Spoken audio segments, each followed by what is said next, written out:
In last lecture we discussed angular dispersion, mean deviation and dispersive power. In today's lecture we discuss defect of lenses. That means aberration of optical image. Aberration means defect. इथे आता दोन figure काढलेले आहेत.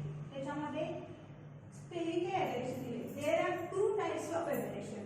First one is spherical aberration.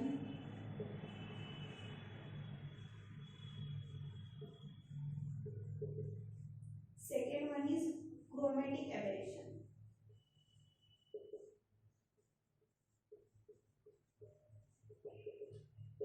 त्याच्यामध्ये आपण first type बघणार आहोत तो म्हणजे spherical aberration.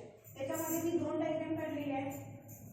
Spherical aberration in convex lens and spherical aberration in concave lens. त्याच्यामध्ये आता काय दिले बघा. Figure shows rays near the edge of the lens. Rays near the edge of the lens converge a focal point FM. Converge a focal point FM. The ray near the edge of the lens converge the focal point FM, and whereas the ray near the principal axis, this is the principal axis, the ray near the principal axis converge at point FP, that is called as FE. त्याच्यामध्ये बघा race जेव्हा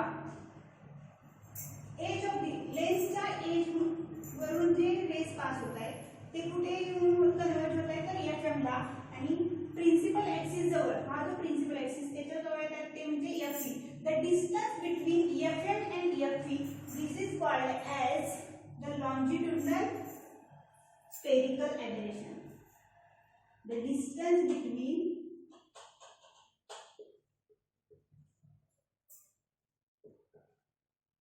FM and FP is called as longitudinal spherical aberration.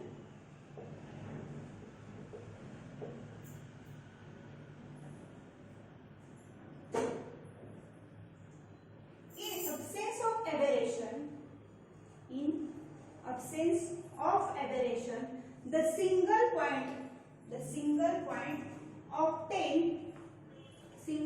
can be obtained on the screen.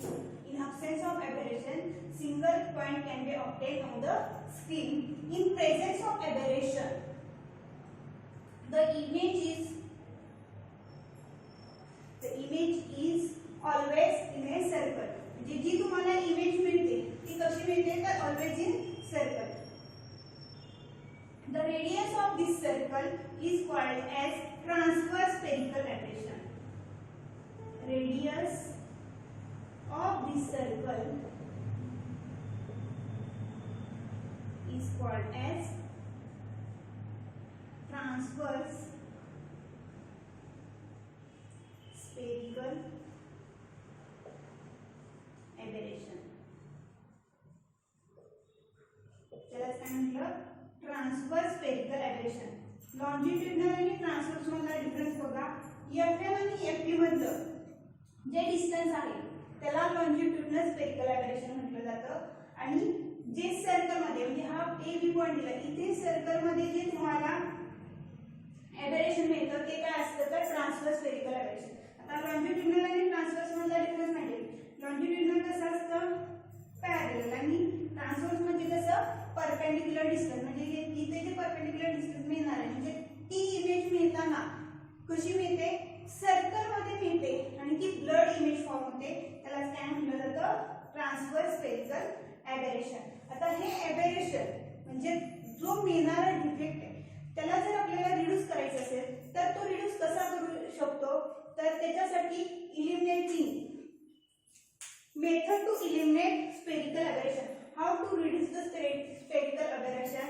आता त्याच्यामध्ये method दिलेले आहेत. त्याच्यामध्ये first method आहे cheapest method to reduce the spherical aberration is to use plano-convex and plano-concave lens with curved side facing the incident ray. म्हणजे plano-convex and plano-concave lens use करून त्याच्यामध्ये aberration reduce केलं जातं. Second one is spherical aberration of convex lens is positive. Spherical aberration of convex lens is positive, while the spherical aberration of concave lens is negative. Thus, suitable combination of lenses of them completely eliminate the spherical aberration. आता ह्याच्यामध्ये काय सांगितलं, convex आणि कॉन्केव्हचं जर combination आपण घेतलं, म्हणजे ही convex आहे ही कॉन्केव्ह, या दोघांचं जर आपण कॉम्बिनेशन घेतलं तर तुम्हाला मिळणारी सपोज इकडे काहीतरी फोकल लेंथ मिळते, ती सपोज असेल 10 आणि इकडे मिळणारी 10 असेल. दोन्हींना जर आपण एकत्र केलं, त्याचं कॉम्बिनेशन केलं तर दोन्हीकडे 10 फोकल लेंथ जर मिळाली तर तिथे काय होतं, ॲबेरेशन रिड्यूस होतं. म्हणजे ती लेन्स तुम्हाला कशा टाइप मध्ये मिळते, as like that.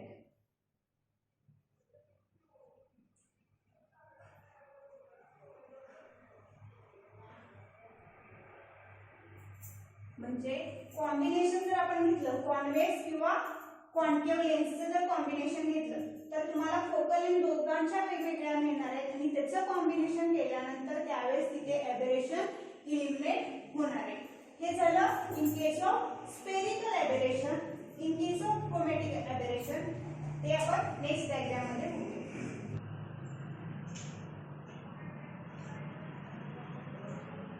Defect of lenses मध्ये आपण त्याचा फर्स्ट टाइप बघितलेला तो म्हणजे तुम्हाला स्फेरिकल ॲबेरेशन. नेक्स्ट पॉइंट आपण बघणार आहोत क्रोमॅटिक ॲबेरेशन.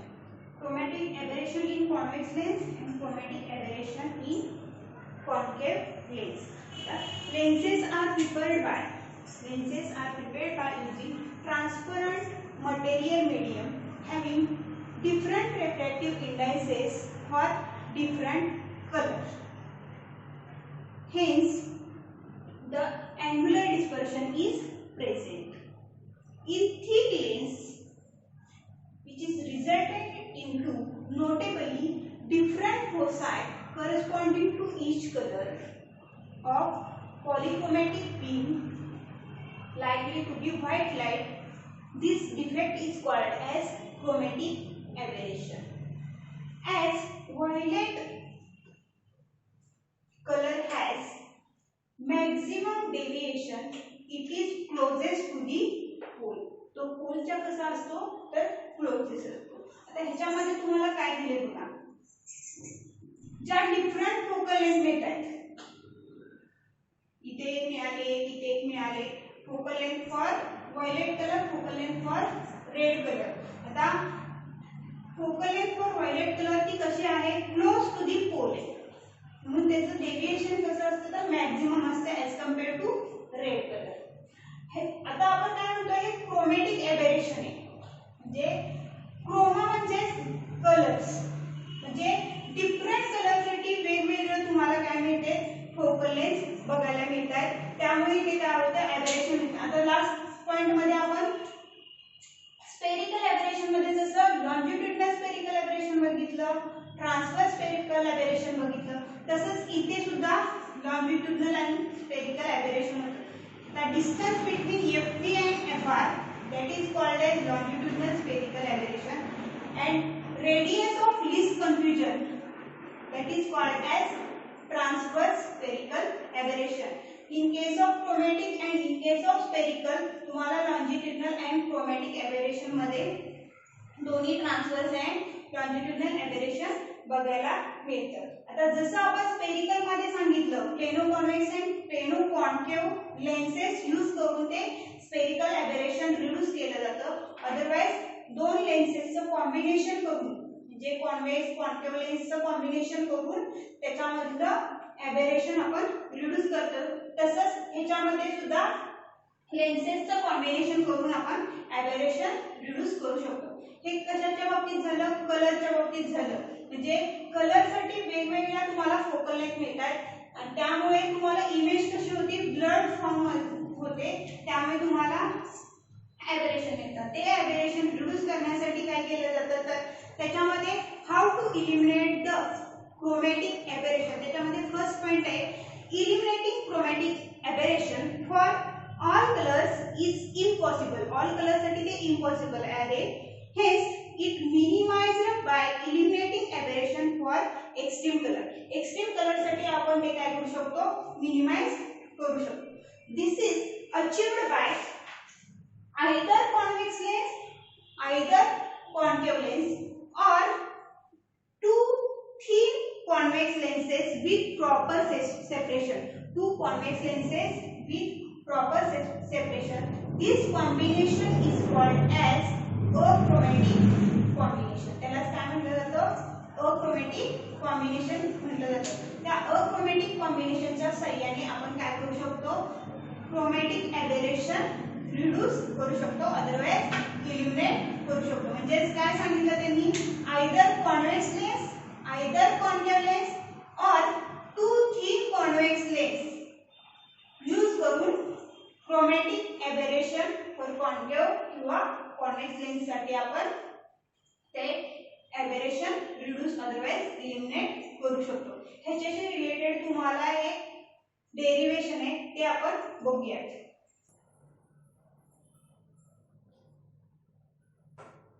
डिफेक्ट ऑफ लेन्सेस मध्ये आपण एबरेशनचे दोन टाइप बघितले. त्याच्यामध्ये फर्स्ट बघितलं स्पेरिकल एबरेशन अँड सेकंड बघितलं क्रोमॅटिक एबरेशन. क्रोमॅटिक एबरेशन मध्ये एक डेरिवेशन आहे ते म्हणजे काय derive a condition to achieve achromatism for lens combination. त्याच्यामध्ये आपण डेफिनेशन काय बघितलेली this is achieved by using either convex lens or concave lens in contact or two thin convex lens with proper separation. This is called as achromatic combination. जे तुम्हाला achromatic combination either convex असेल either concave असेल otherwise two thin convex lenses असतील. त्याच्यासाठी तुम्हाला article काय मिळते equation काय मिळते डिस्पर्सिव्ह पॉवर साठी otherwise फोकल लेन्थ साठी ते तुम्हाला बघायचं आहे. आता त्याच्यामध्ये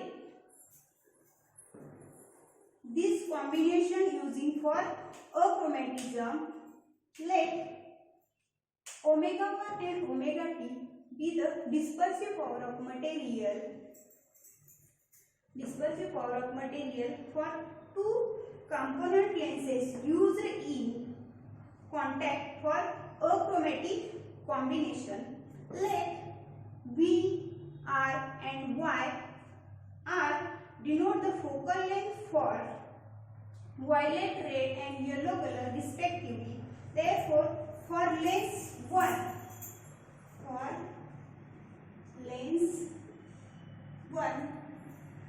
according to Lensmaker equation, K1 is equal to 1 upon R1 minus 1 upon R2 for lens 1. For lens second, K2 is equal to 1 upon R1 minus 1 upon R2 for lens second. 1 upon R1 minus 1 upon R2 ची value आपण काय घेतली K1 for lens 1 and second lens साठी काय घेतली K2. For the combination of achromatic, the resultant focal length of combination must be same for both colors. Both colors साठी काय सांगितलं combination same आहे. Therefore, FV is equal to FR. Resultant focal length चे combination आहे ते कसं आहे same आहे.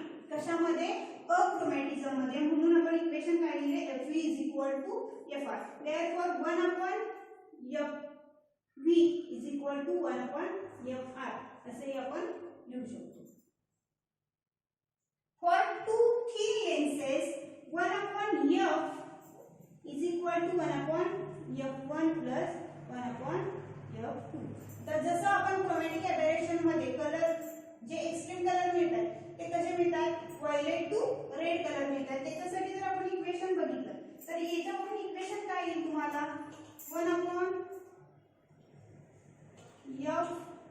1/f1v plus 1/f1f2v v1.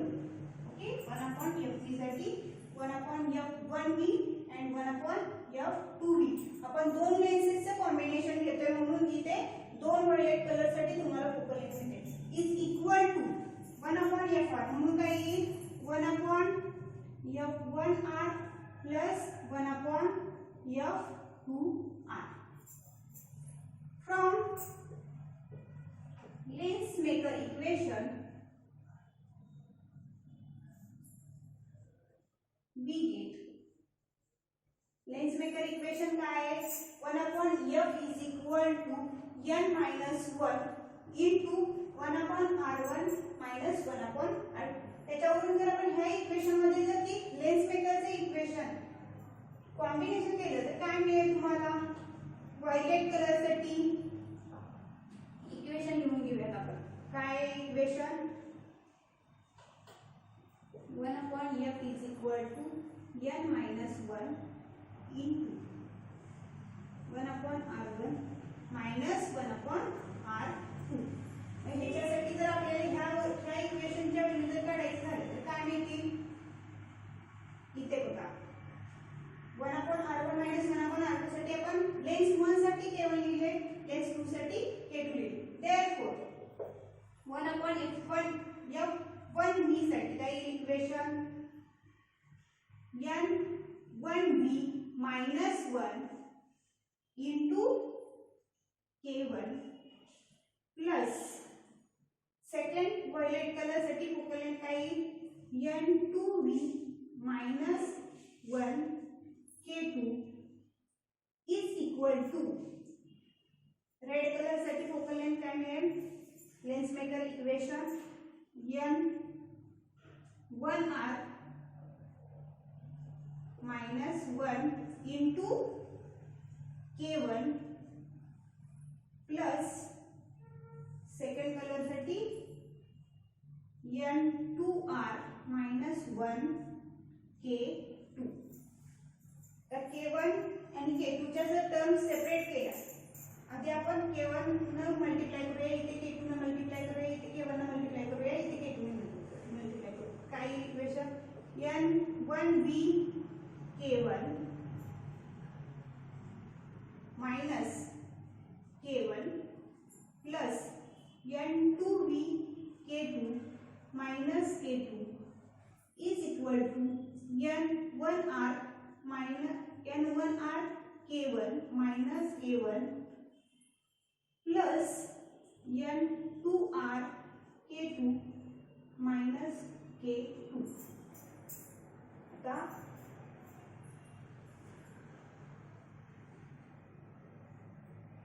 काय झालं k1 ची टर्म इथे कॅन्सल होईल इकडे जर गेली तर डायरेक्ट आपण कॅन्सल करूया. त्याच्यानंतर k2 ची टर्म इकडे गेली तर ती पॉझिटिव्ह होणार आहे त्यामुळे ही टर्म सुद्धा कॅन्सल होईल. राहिलं काय n1v k1 plus n2v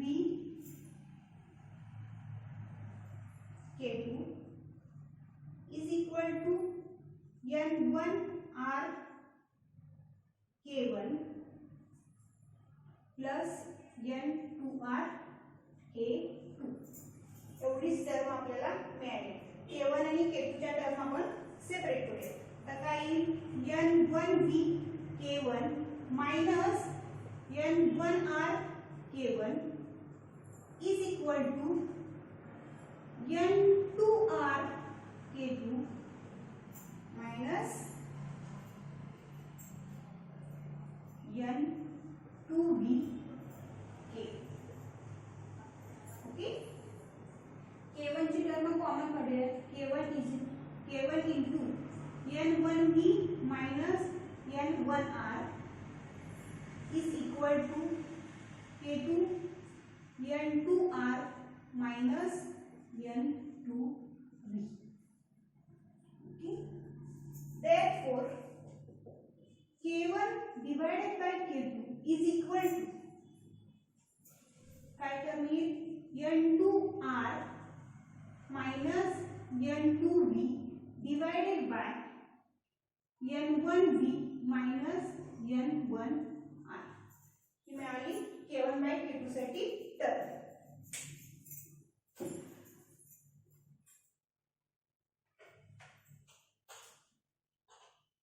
next काय मिळेल value k1 by k2 is equal to n2r minus n2v divided by n1v minus n1r.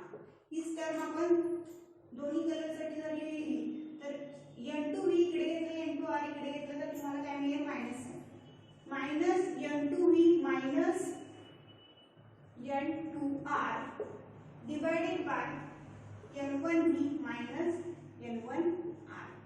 कशाची व्हॅल्यू मिळाली k1 डिवायडेड बाय k2 साठी मिळाली. ओके इक्वेशन नंबर मिळाल 1. इथपर्यंतचा पार्ट समजलाय का? ठीक. Similarly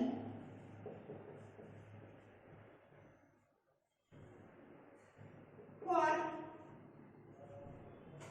mean colour yellow colour for yellow colour similarly for mean colour किंवा yellow colour म्हणू शकतो आपण.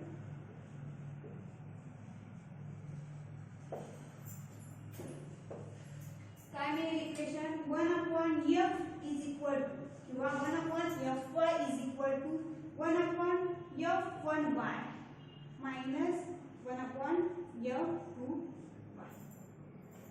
f1y आणि f2y साठी जर आपण इक्वेशन बघितलं तर काय मिळेल 1/f1y is equal to n1y minus 1 मिळेल इंटू 1/r1 मायनस 1/r2 साठी इक्वेशन काय मिळेल लेंस 1 साठी k1 मिळेल. अदरवाइज आपण इथे लिहूया 1/r1 minus 1/r2. therefore n1y minus 1 into k1. Okay.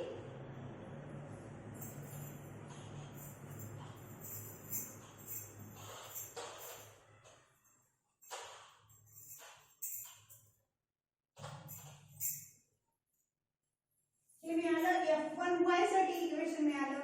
f2y साठी काय मिळेल 1/f2y is equal to f1y साठी मिळालं n1y minus 1 k1. f2y साठी मिळेल n2y minus 1 into 1/r1 minus 1/r2 म्हणजेच काय मिळेल n2y minus 1 k. ओके. आता त्याच्यावरून तुम्हाला जर इक्वेशन k1 बाय k2 साठी मीन कलर साठी जर काढायचे असेल तर ते काय इक्वेशन मिळेल k1 by k2 is equal to n2y minus 1 divided by n1y minus 1 into f2y upon f1y. This is the equation number. बघा कशावरून मिळालं 1/fy is equal to 1/f1y minus 1/f2y. त्या जर व्हॅल्यू आपण पुट अप केल्या तर तुम्हाला k1 by k2 साठी इक्वेशन काय मिळेल n2y minus 1 divided by n1y minus 1 into f2y divided by f1y.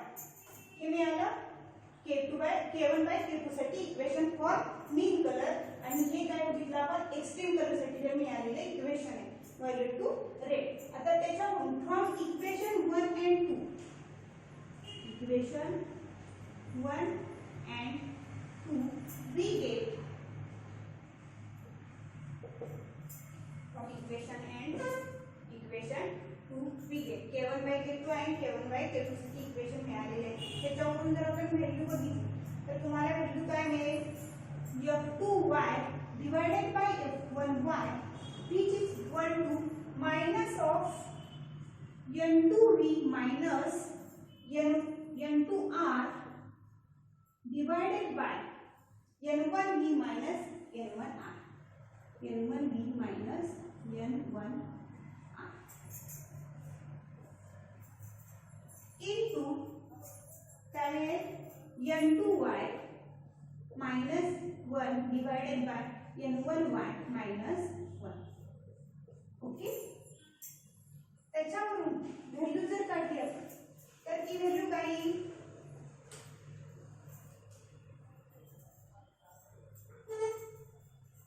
बघा f2y upon f1y which is equal to first term as it is written. Okay, काय minus of n2v minus n2r divided by n1v minus n1r. Multiplication आहे ते division केली तर term काय होईल, change होईल. म्हणजेच काय n1y minus 1 divided by n2y minus 1 मिळेल term.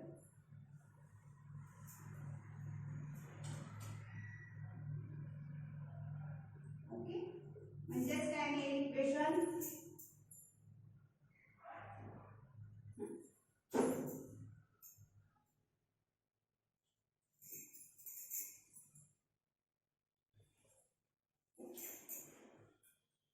minus of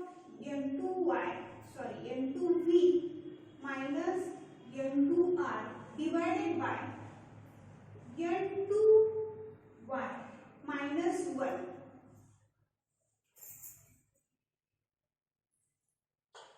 and second term काय मिळेल, अदरवाइज आपण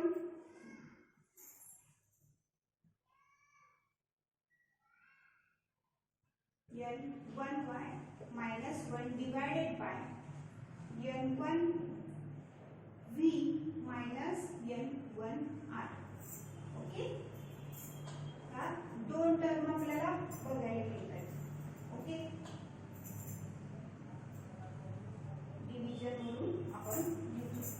जर आता ह्याच्यामध्ये आपण टर्म बघितली तर काय मिळते, डिस्पर्सिव्ह पॉवर साठी ओमेगा 1 आणि ओमेगा 2 साठी दोन इक्वेशन मिळतात. ते म्हणजेच काय मिळतात बघा, डायरेक्ट आपण इथे जर काढलं इक्वेशन काय मिळेल, omega 1 is equal to n1v minus n1r divided by n1y minus 1. ही एक टर्म मिळते. ओमेगा 2 साठी काय मिळते, n2v minus n2r divided by n2y minus 1. हा दोन टर्म मिळतात. त्याच्यावरून जर आपण इक्वेशन लिहिलं तर ते इक्वेशन काय येईल आपल्याला, f2y divided by f1y is equal to minus of omega 2 divided by omega 1. This is expression for condition to achieve achromatism for lens combination. हे तुम्हाला लेन्स कॉम्बिनेशन साठी इक्वेशन येते कशाकडून, डिस्पर्सिव्ह पॉवर.